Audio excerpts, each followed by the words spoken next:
You hear it all the time, right? Someone straightens a picture frame and says, "Ah, I'm so OCD." We've all heard it. Maybe we've even said it. But today, we're going to look past the casual phrase and get into what obsessive compulsive disorder actually is. So, let's just ask the question straight up. Are you really a little OCD? I mean, when people say that, they usually just mean they like to be organized or they get a little satisfaction from a clean countertop. And yeah, we all have our quirks. But is that what OCD is? Let's find out. Okay, this right here is the absolute core of it, the difference between a simple preference and a clinical disorder. See, liking things meat feels good. It's a choice. You can be flexible about it. But clinical OCD, that's a whole different universe. It's not about feeling good. It's fueled by intense, overwhelming distress. There's no flexibility, only rigid, suffocating rules. And it doesn't save time. A major part of the diagnosis is that it eats up more than an hour of your day every single. So, if it's not just about a love for tidiness, then what's really going on under the hood? Well, it all comes down to a powerful and pretty vicious cycle.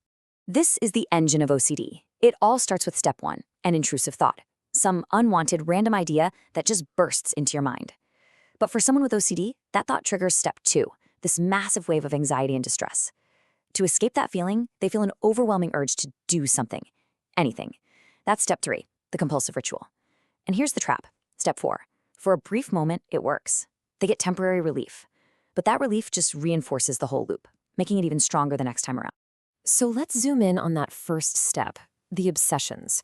These aren't just daydreams or worries. The best way to think about them is like mental spam that you literally can't send to the junk folder.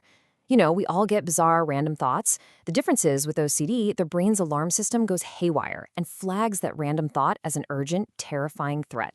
And that false alarm is what drives the compulsions. These are the things a person feels they have to do to neutralize the threat or just quiet the noise. And they aren't always what you'd expect. Sure, it can be visible, like washing hands or checking locks. But it can also be completely invisible, a mental ritual, like silently repeating a specific phrase or counting in a certain pattern. It's a desperate attempt to regain control. Now, this is so important to understand. The stereotype of the neat freak is just one tiny, tiny sliver of what OCD can look like. The truth is, OCD wears a whole lot of different masks. And those masks can be incredibly different from person to person. Yeah, contamination and germs are a classic theme, but so is an intense need for symmetry, where things have to feel just right. For others, it's a constant, gut-wrenching fear of accidentally hurting someone. And then there are the forbidden thoughts, terrifying, intrusive thoughts about things that go against a person's deepest values. It's incredibly distressing. And we're not talking about some super rare condition here.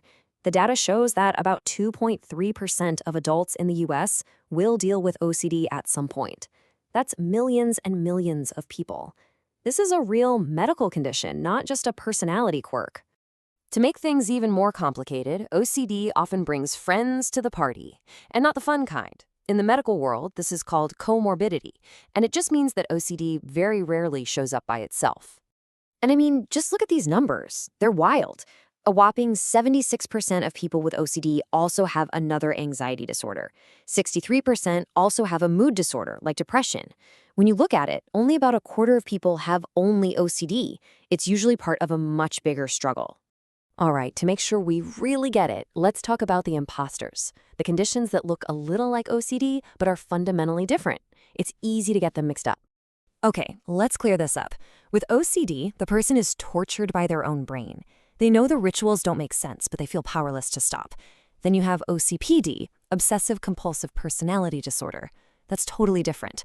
With OCPD, the person thinks their way is the right way. They're perfectionist and believe everyone else should be too. And finally, there's generalized anxiety disorder, or GAD.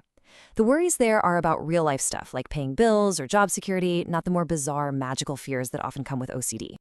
And this might be the most important thing we talk about today, especially for people who suffer from those terrifying, intrusive thoughts about harm. The research is absolutely clear. Having a scary thought does not mean you're a scary person. People with OCD are no more likely to act on these thoughts than anyone else. In fact, because the thoughts cause them so much horror and disgust, you could argue they're even less likely to. So let's bring it all home. The big takeaway is this. OCD is a real and often very serious medical condition, but it's also treatable. It is not a cute personality quirk, it's not a punchline, and it's definitely not an adjective you use just because your bookshelf is organized. Which leaves us with a final thing to think about. If intrusive thoughts are basically just random junk mail from our brains, and we all get them, why do they just fade away for most of us, but for someone with OCD, that same exact thought can become an all-consuming monster? If an intrusive thought is just a thought, what is it that gives it power? Thanks for joining me for this one.